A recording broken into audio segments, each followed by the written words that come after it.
The movie is about a shaman woman and her best friend. The shaman's name is Gabrielle, and her best friend's name is Dahlia.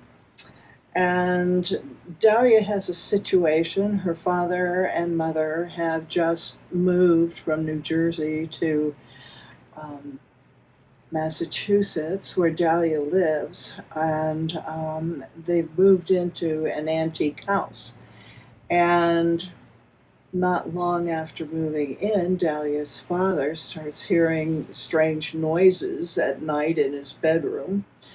And his parents don't sleep together because he snores, and his wife sleeps in another room. So in his room, he starts hearing strange sounds, and then it escalates to screams, and then really, really loud screams to the point where her mother hears the screams in her bedroom too. So Dahlia asks Gabriel if she might be able to help and use her shaman techniques, see if there's anything she can look into that might alleviate the situation.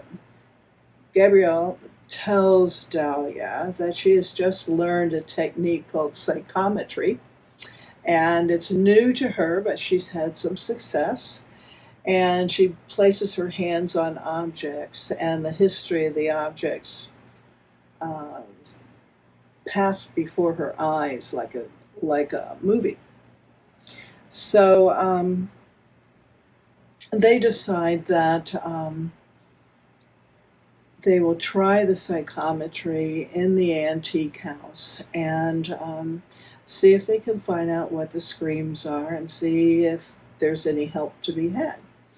So they have an appointment, if you will, to meet Dahlia, her parents, and a realtor shows up who actually sold them the house, who is actually a historian for the town, and Dahlia's father are there. And Gabrielle sort of scans the house or the room that they're in, which is the main living room, and to see if there's anything she's attracted to.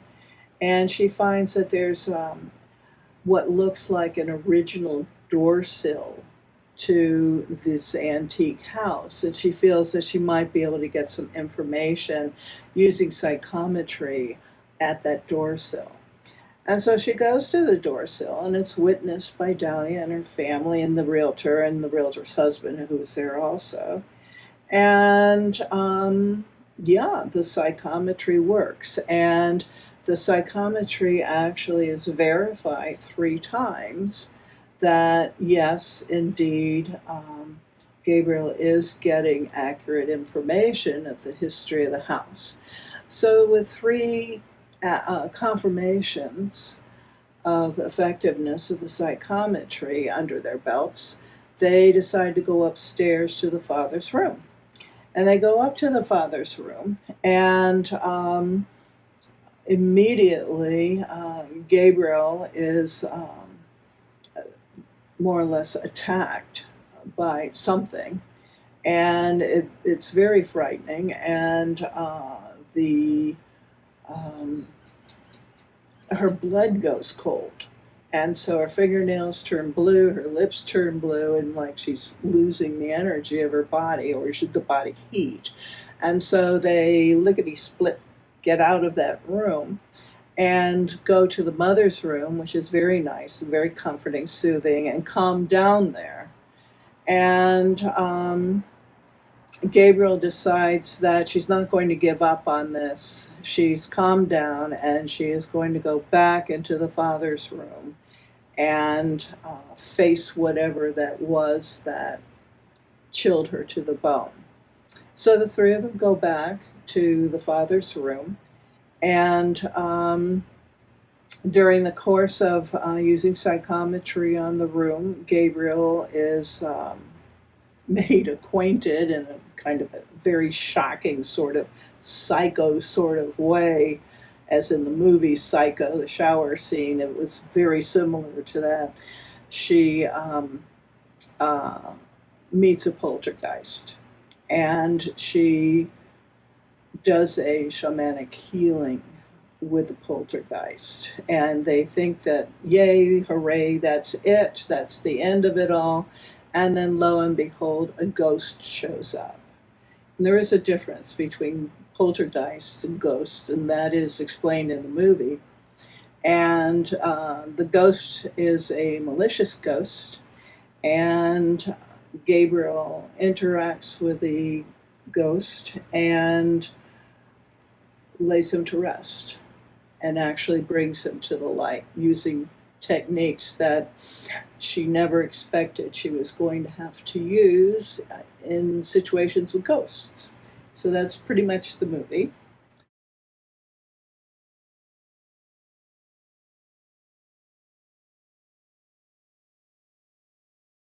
What is really important to me in the movie, and why I wanted to do this movie, is to assist people in seeing situations um, in a big screen in front of them where there's frightening confrontations, there's uh, unsureness about oneself and in situations. There's uncomfortable situations that normally one runs away from. And the whole point of the movie is that the shaman, through her commitment and through compassion, doesn't run away.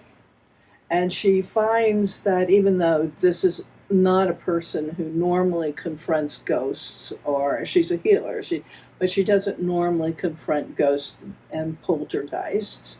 So she finds that her shamanic training comes to the foreground here and kicks in situations that are really sticky, very frightening.